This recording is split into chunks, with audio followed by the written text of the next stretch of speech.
우리 옆에 분들하고 함께 인사해 볼까요? 샬롬 하고 한번 인사해 봅시다. 샬롬, 샬롬, 네, 샬롬. 샬롬이 무슨 뜻이죠? 평화. 네, 감사합니다. 평강을 구하는 우리 인사를 했습니다. 기독교, 이제 우리 성경이나 기독교에서 가장 중요한 단어를 꼽는다고 하면 물론 믿음, 소망, 사랑이 들어갈 텐데 이 평강도 빠지지 않을 것 같습니다. 왜냐하면 주님께서 다시 살아나시고 부활하시고 제자들에게 처음 나타나셨을 때 하신 말씀이 샬롬, 평강이었습니다. 그리고 예루살렘 도시도 평화의 도시라는 뜻이 있죠. 그래서 이 평강을 주님께서 얼마나 중요하게 여기셨는지를 우리가 잘 알 수 있습니다. 그런 의미에서 우리 다시 한번 우리 옆에 분들과 다시 한 번 더 샬롬 하고 한번 인사해 보기를 바랍니다. 샬롬. 아멘, 아멘. 하나님의 평강이 임하시기를 주님의 이름으로 축원합니다. 이 평강은 세상이 줄 수도 없고 세상에 알 수도 없는 평강이라고 주님은 설명하셨어요.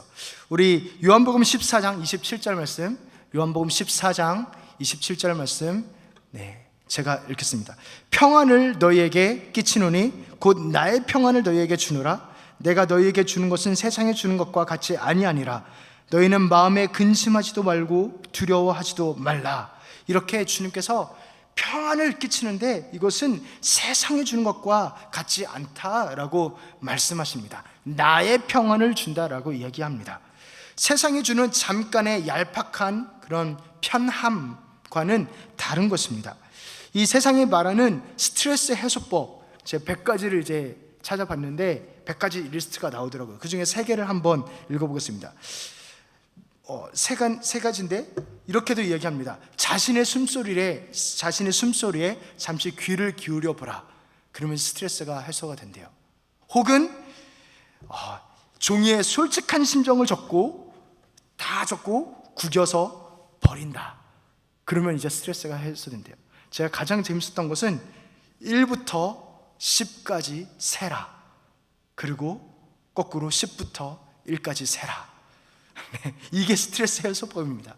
세상이 말하는 1부터 100까지 중에 이러한 그럼 이것이 아니죠. 이것이 아니라 나의 평안, 그리스도의 평안, 또 오늘 함께 읽은 본문 말씀에서는 모든 지각에 뛰어난 하나님의 평강, 그래서 하나님의 평강을, 모든 상황과 한계를 뛰어넘는 그 평강을 우리에게 주시고자 주님께서는 하십니다.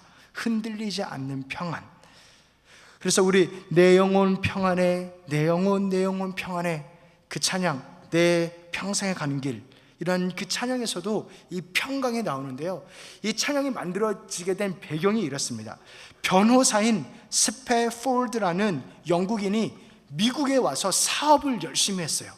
그런데 무디, 그 유명한 D.L. 무디 목사님과 함께 사역을 하면서 이 스패폴드는 엄청난 후견인이었습니다. 열심히 돈을 벌어서 재정적으로 도움을 되는. 근데 이 스패폴드의 그 공장에 어느 날 불이 나서 폭발이 나고 모든 것이 다 타버린 거예요. 모든 것이 잿더미가 되어버렸습니다. 그래서 실망하고 포기할 수도 있는데 가진 신앙이 있으니까 실망하고 포기하기보다는 뒤처리를 하면서 수습을 하면서 한 사람이라도 최대한 피해를 보지 않게 그렇게 열심히 수습을 했습니다. 그런데 아무래도 가족은 이 수습할 일이 많고 또 밤을 새워 할 일도 많기 때문에 가족은 영국으로 보내야겠다 하고 아내와 4딸을 영국으로 가는 배에 태워 보냈습니다. 그리고 얼마 후에 무디 목사님과 미팅 중에 슬픈 소식을 듣게 된 거예요. 빌 두 아브레라는 증기선이 대서양 한복판에서 어떤 여객선과 부딪혀서 1시간 만에 이렇게 침몰하게 된 겁니다. 그런데 그 배에는 바로 이 스패폴드 이분의 아내와 4자녀가 타고 있었던 것이에요. 그래서 아내가 이렇게 기도했다고 합니다. 하나님, 우리 착한 내 아이들을 불쌍히 여기시고 꼭 살려주십시오. 그런데 만약 그것이 여의치 않다면 죽음에 대한 두려움 없이 이 상황을 받아들일 수 있는 힘을 주십시오. 꼭 살려주셔야 됩니다. 그런데 그게 안 된다면 의연하게 맞아야 할 수 있도록 주님 힘을 달라고 그렇게 기도를 했습니다. 모두 다 바다에 빠져버렸고 내 딸은 죽었습니다. 아내만 살아난 거예요. 표류하다가 구조되었습니다. 이 사고로 내 딸을 포함한 226명이 죽고 그의 아내를 포함한 47명만이 구조되었습니다. 구조돼서 웨일즈에 있는 카디프라는 도시에 가서 도착하자마자 열흘 만에 도착했는데 이 스패폴드의 아내는 전보를 쳤습니다. 그 남편에게, 시카고에 있는 남편에게 saved alone, 혼자만 살아남았다. 그 전보를 받고 너무 절망스러운 거예요. 그 전에 사업이 다 망가졌을 때는 그래도 의연하면서 실망과 포기보다는 그렇게 남을 수습하는 데 나아갔는데 내 딸을 잃었다라고 하니까 너무나 절망스럽고 너무나 커다란 충격에 받았습니다. 그래서 일단 아내를 데려오고자 영국으로 가는 배에 몸을 실었습니다. 이렇게 지나가는데 며칠 뒤에 선장이 부르더니 바로 이 자리가 그 여객선이랑 충돌돼서 사고가 난 자리라고, 그리고 당신 내 딸이 여기서 죽었다고 이야기를 합니다. 거기서 보니 그 검고 거친 파도를 보면서 눈물만 하염없이 흘렸습니다. 그리고 방으로 들어와서 왜 나에게 이런 일이 일어나야 되지? 하나님, 왜 나한테 이러한 괴로움을 주셔야 합니까? 아까 본 그 검고 거친 파도보다 더한 원망이 정말 솟아올랐습니다. 그래서 절규하면서 부르짖었습니다. 사업도 감당하기 이렇게 어려운데 꼭 이렇게까지 하셨어야 합니까? 왜 이런 시련을 주십니까? 내가 무슨 힘으로 일어나겠습니까? 그런데 또 기댈 분은 당신밖에 없습니다. 제가 연단되어야 한다면 제발 찾아오셔서 평강을 주시옵소서. 이렇게 밤새도록 절규하며 원망하며 기도하며 나아갔습니다. 어느덧 선실 밖으로 해가 떠오르고 밤새워 기도하던 그에게 주님의 손결이 느껴졌습니다. 시편 23편 4절 6절 말씀 우리 함께 읽겠습니다. 내가 사망의 음침한 골짜기로 다닐지라도 해를 두려워하지 않을 것은 주께서 나와 함께 하심이라. 주의 지팡이와 막대기가 나를 안위하시나이다. 6절 말씀, 내 평생의 선하심과 인자하심이 반드시 나를 따르리니 내가 여호와의 집에 영원히 살리로다. 아멘. 이 두 구절이 너무나 선명하게 이 스패폴드라는 분에게 다가왔다고 합니다. 너무나 선명하고 분명하게 이 두 구절이 폭풍 같은 슬픔이 지나고 뜨거운 평강이 차오르는 것을, 오늘 찬양대에 고백하신 것처럼 하늘에서부터 내려오는 평강이 오는 것을 느꼈다고 합니다. 그리고 돌아와서 가사를 썼습니다. 우리 내 평생에 가는 길 한번 가사 띄워주시면 우리 함께 한번 읽겠습니다. 내 평생에 가는 길 순탄하여 늘 잔잔한 강 같든지 큰 풍파로 무섭고 어렵든지 나의 영혼은 늘 편하다. 내 영혼 평안해. 내 영혼 평안해. 내 지은 죄 주홍빛 같더라도 주 예수께 닿으려면 그 십자가 피로써 다 씻으사 흰 눈보다 더 정하리라. 저 공중에 구름이 일어나며 큰 나팔이 울릴 때 주 오셔서 세상을 심판해도 나의 영혼은 겁 없으리. 이런 가사를 쓴 것입니다. 이 찬양의 원래 제목이 빌레 두 아브레, 그래서 그 여객선이라고 합니다. 저도 413장 이따가 같이 부를 텐데요, 저도 413장 펴보니까 옆에 이 단어가 써있더라고요. 빌레 두 아브레, 그 원곡 제목이 써있더라고요. 아내와 자녀들이 탔던 증기선의 배 이름이었습니다. 여기서 우리가 한번 함께 생각해 보고 싶은 것은 이렇게 깊은 슬픔을 겪고 하나님의 평강을 간구하는 이 노래인데 가사가 우리 3절 다시 한번 띄워주시면 3절을 보면 내 지은 죄 주홍빛 같더라도 주 예수께 닿으려면 그 십자가 피로써 다 씻으사 흰 눈보다 더 정하리라. 평강과 하늘의 은혜를 간구하는 자의 가사 가치는 좀 많아 보입니다. 그 나의 죄와 십자가와 그 씻음을 이야기하고 있죠. 4절은 더합니다. 4절을 한번 보여주시면 저 공중에 구름이 일어나며 큰 나팔이 울릴 때 주 오셔서 세상을 심판해도 나의 영혼은 겁 없으리. 그렇게 평강을 이야기하는, 평강을 갈구하고 슬픔을 치유받기를 원하는 노래를 가사를 쓰는 자인데 공중의 구름과 나팔 소리와 심판을 이야기하고 있습니다. 아니, 그럼 이런 생각이 들 수 있습니다. 이런 가슴 아픔과 이런 교리가 무슨 상관인가? 내 딸을 잃은 이 아버지가 왜 이런 가사를 쓰는가? 라고 생각이 들 수 있는데, 어떤 상관이 있을까 할 수 있는데, 묵상하면 묵상할수록 아니다, 가장 상관이 있다라는 고백을 할 수밖에 없습니다. 우리에게 고난이 닥쳤을 때 우리에게 가장 먼저 드는 생각은, 내가 뭘 잘못했지? 내 딸이 죽게 되었을 때 내가 뭘 잘못했지? 내가 뭐 때문에 이 벌을 받게 되지? 뭘 도대체 내가 잘못했길래 하나님한테 이러한 고난을 받게 되지? 라고 생각할 수 있을 때, 주님의 말씀하는 것은, 복음의 말씀하는 것은, 십자가가 말씀하는 것은, 우리의 죄가 주홍빛 같을지라도 주 예수께서 십자가에서 지셨기 때문에 이 모든 것은 나 때문이 아니라 모든 죄에 대한 책임은 예수 그리스도께로 다 부어졌다, 모든 형벌은 예수께로 부어졌다, 이것은 벌 받는 게 아니다 라는 고백을 할 수 있게 되는 것입니다. 내가 만약에 이게 내 잘못이다, 내가 잘못해서 당하는 일이다 하면 그것이야말로 우리의 평강을 가장 해치고 가장 갉아먹고 파괴하는 것이겠죠. 그러나 그렇지 않습니다. 우리는 우리의 모든 죄값은 십자가에서 예수 그리스도께서 지신 줄로 믿습니다. 이 고백을 해야만 진정한 평강이 올 수 있는 거예요. 1부터 10까지 세고 10부터 1까지 거꾸로 세서 오는 그런 얄팍한, 그러한 그저 긴장을 늦추는 것이 아니라 진정한 평강은 이 복음에만 달려있는 것입니다. 또 우리의 평강을 잃게 하는 것은 이런 생각이죠. 하나님이 나를 버리신 거야, 나에게 이런 일까지 생기는 거 보면 나를 더 이상 사랑하지 않는 거야 라는 생각이 들 수 있는데, 그런 생각이 가장 우리의 평강을 갉아먹을 텐데, 그러나 십자가를 보면 그런 생각을 할 수가 없습니다. 하나님 아버지도 아들을 잃으셨습니다. 뜻하지 않은 사고로 잃은 것이 아니라 아버지가 일부러 아들을 죽였습니다. 왜? 나를 살리기 위해서, 나를 구원하기 위해서, 나를 자녀 삼으려고, 나에게 이 분명한 복음과 은혜의 메시지를 주시라고 하나님 아버지께서 아들을 죽이신 것입니다. 그 사랑을 볼 때에는 이 평강을 잃지 않을 수 있게 되죠. 진정한 평강과 자유와 치유를 얻을 수 있는 것입니다. 사랑하는 성도 여러분, 오늘 바울이 우리에게 이야기하는 평강은 이런 평강입니다. 이 내 평생에 가는 길, 이것을 지은 작가가 고백하는 평강, 내 영혼 평안해, 내 영혼 평안해. 내 딸을 잃고서도, 모든 사업이 망가지고 나서도 주 예수가 나와 함께하기 때문에 주 오셔서 세상을 심판해도 나의 영혼은 겁 없으리 라고 말씀하는 그 정도의 평안을 우리에게 말하고 있습니다.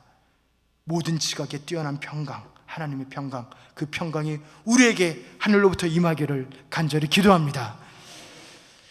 이 평강은 예수님이 주시는 평강입니다. 이 평강은 마치 엄청난 폭풍 속에 거센 파도가 해변가에 있는 바위를 칩니다. 치고 정말 엄청난 폭풍과 비바람과 그 거센 파도가 치고 쳐서 그 바위가 몇 번이고 부서져도 이상하지 않을 만큼 거대한 파도인데, 막상 그 파도가 물러가면 바위는 그 자리에 굳건하게 이전과 똑같이 서 있는 모습, 그것처럼 변하지 않고 그 자리를 지키는, 그것과 같은 정말 심지가 굳고 곧은 그러한 평강을 우리에게 이야기합니다. 이 평강은 아픔을 견뎌내고 이 정도면 괜찮지, 그런 아픔을 견뎌내고 괜찮은 정도가 아닙니다. 그런 평강을 이야기하지 않습니다.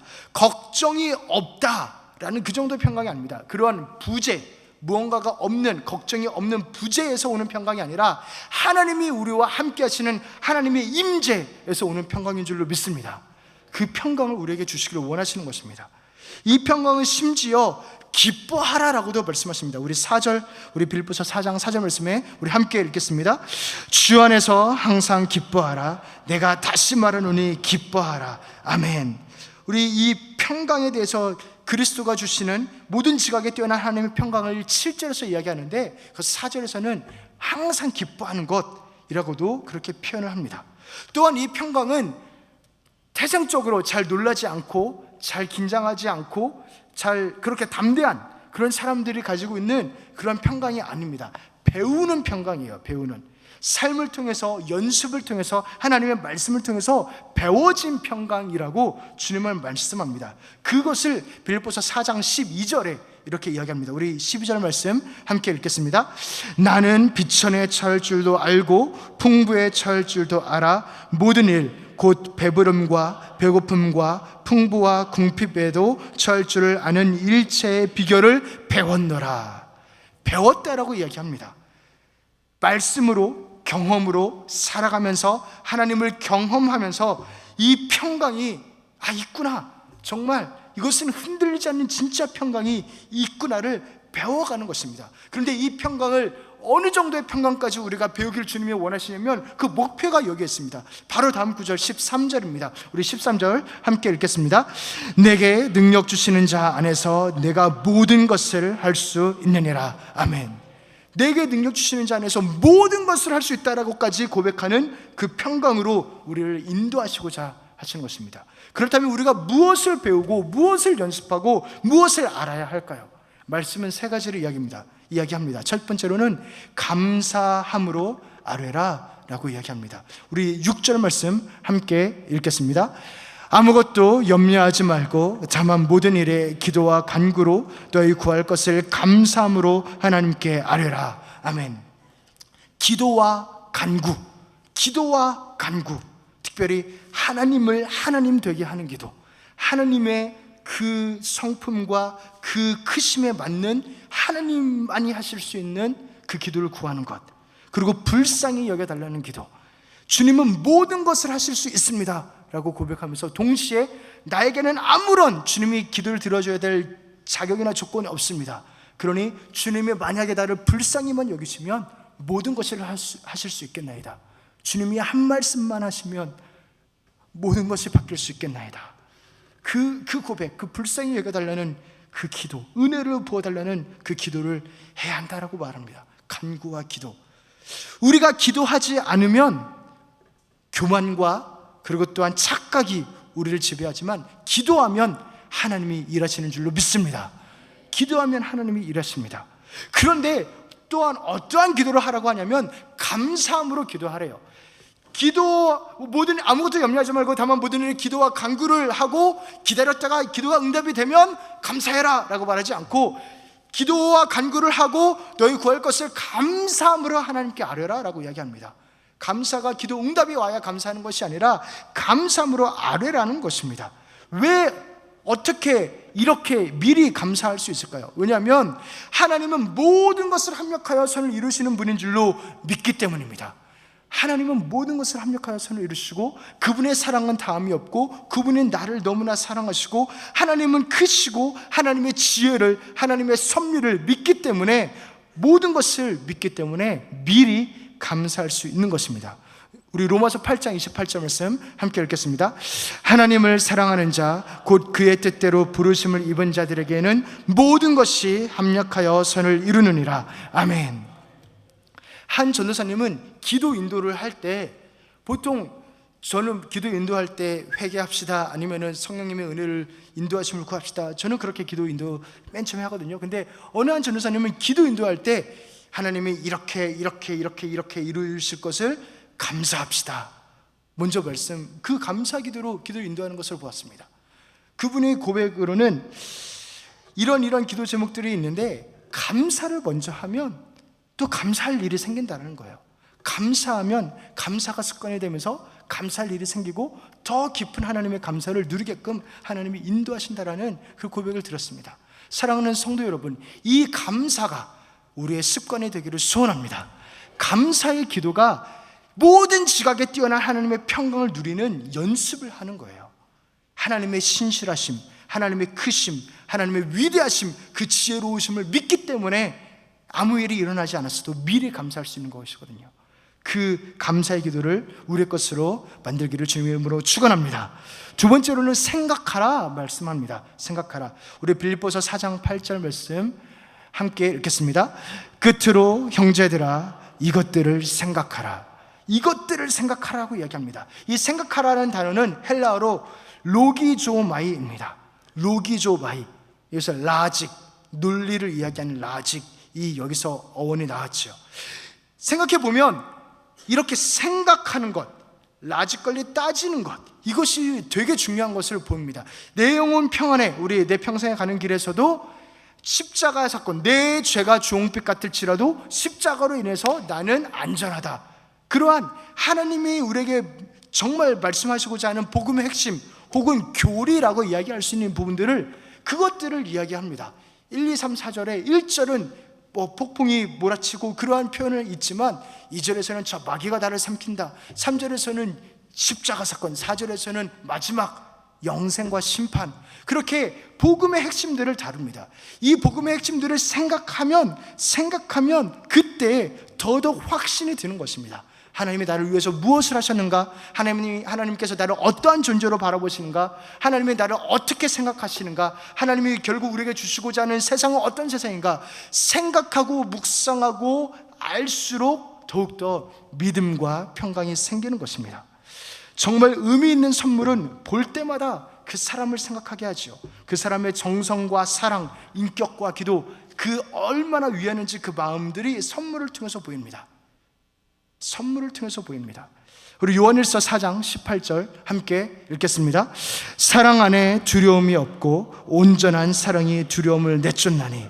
주님은 우리를 너무나 사랑하세요. 이 사랑은 정말 두려움을 내쫓는 너무나 놀라운 사랑인데, 너무나 사랑하셔서 우리에게 선물을 주시고자 했는데, 그 선물이 무엇이냐면 하나님이 줄 수 있는 최고의 선물을 주시고자 했는데, 그 최고의 선물은 바로 본인 자신이었습니다. 예수 그리스도였습니다. 그래서 본인 자신을 십자가 사건으로, 그리고 또한 이 땅에 성육신 하시고 십자가로 부활과 성령으로 우리에게 주신 것입니다. 이 온전한 사랑에, 이 자기 자신을 주신 이 사랑을 보면 두려움이 있을 수가 없죠. 그 선물을 바라볼 때, 그 선물을 보면서 생각하게 되죠. 아버지가 나를 얼마나 사랑하시는가, 나를 어떻게 생각하시는가. 우리 로마서 8장 18절 말씀 함께 읽겠습니다. 생각하건대 현재의 고난은 장차 우리에게 나타날 영광과 비교할 수 없도다. 또 생각해 보니까 현재의 고난은 앞으로의 영광하고는 비교할 수가 없어요. 아이를 낳는 어머니가 아이를 낳고 나서 그 기쁨이 아이를 낳는 그 해상의 고통을 다 잊게 하듯이, 생각해보니까 지금 받는 고통보다는 앞으로 올 날이 훨씬 찬란한 거예요. 이것을 조나단 에드워드는 뭐라고 표현을 했냐면, 아직 가장 좋은 날은 오지 않았다라고 표현했습니다. 우리 그리스도인들이 행복해야 할 이유를 이야기하면서 가장 좋은 날, 새하늘과 새 땅, 부활, 그리고 또한 하늘나라의 삶은 아직 오지 않았다. 그래서 우리는 좋은 일만 남아있다. 그래서 우리는 행복하기만 하면 된다라고 그렇게 표현했습니다. 이렇게 생각하며 하나님의 평강을 우리가 누리기를 소원합니다. 마지막으로 행하라. 우리 빌립보서 4장 9절 말씀 함께 읽겠습니다. 시작. 너희는 내게 배우고 받고 듣고 본 바를 행하라. 그래야면 평강의 하나님이 너희와 함께 계시리라. 아멘. 행하는 것이 중요합니다. 행하는 것이, 기도를 할 때 평강을 누리고, 찬양할 때 하나님의 임재를 누리고, 말씀을 힘써 듣고 지키고 순종하고 그렇게 행할 때에 살아계셔서 역사하시고 간증거리로 채우시는 하나님을 경험하는 것입니다. 행하는 것, 믿고 들은 대로 행하는 것이 중요합니다. 우리 하나님은 살아계신 분이시지 문자에 국한되시는 분이 아닙니다. 그래서 그러면 우리가 만약에 사랑의 하나님을 경험하려면 어떻게 해야 할까요? 우리가 힘써 사랑하면 됩니다. 힘써 사랑할 때, 하나님을 사랑할 때, 하나님의 사랑하신 이웃을 사랑할 때, 그 하나님께서 허락하시는 회복과 치유와 용서와 하늘 나라를 경험하는 것입니다. 사랑하는 성도 여러분, 우리가 주님을 더욱 사랑하기를 소원합니다. 이것이 우리 수련의 주제인데요, 우리가 정말 주님을 더욱 사랑하기를 소원합니다. 내 생각보다, 내 생명보다, 이전보다, 어제보다 오늘 더 주님을 사랑하기를 소원합니다. 알아야 사랑하죠. 그래야 생각해야 되고, 또 감사함으로 알으며 경험을 해야죠. 경험할수록 더 그분을 사랑하게 되겠죠. 제가 들은 설교 중에 너무나 잊혀지지 않는 설교는 그것입니다. 우리가 하나님을 사랑하는 게 쉬울까요? 어려울까요? 저는 여기 앉아서 어렵지요. 나는 너무나 죄인이고 하나님 너무나 거룩하신 분인데, 근데 그렇게 말씀하시지 않았어요. 우리가 하나님을 사랑하는 것은 너무나 쉽습니다. 왜냐하면 하나님은 너무나 사랑스러운 분이시기 때문입니다. 우리 하나님은 너무나 사랑스러운 분이세요. 우리를 너무나 사랑하세요. 나를 사랑하지 않는 분을 우리가 사랑하기는 어렵잖아요. 그러나 나를 사랑하고 너무나 아름답고 위대한 분을, 너무나 매력적인 분을 사랑하는 것은 어렵지 않습니다. 사랑하는 성도 여러분, 우리가 하나님을 더욱 사랑하기를 간절히 기도합니다. 그렇게 사랑할 때 하나님을 경험합니다. 그리고 하나님이 우리에게 바라신 대로 행하게 됩니다. 그렇게 행할 때 하나님의 사랑 안에 들어가서 온전한 사랑의 두려움을 내어쫓나니, 온전한 사랑의 두려움을 내어쫓나니, 사랑 안에는 두려움이 없다라는 진정한 평강과 세상이 줄 수 없는 평강과 은혜를 누리는 것입니다. 말씀을 눈과 귀로만 보고 듣다가 말씀 안에서 살게 되는 것입니다. 사랑하는 성도 여러분, 그러한 평강, 세상이 줄 수 없는 평강, 모든 지각에 뛰어난 하나님의 평강을 우리가 감사로 기도하고 생각하고 행함으로 더욱더 누리시기를 주님의 이름으로 축원합니다. 하나님 아버지,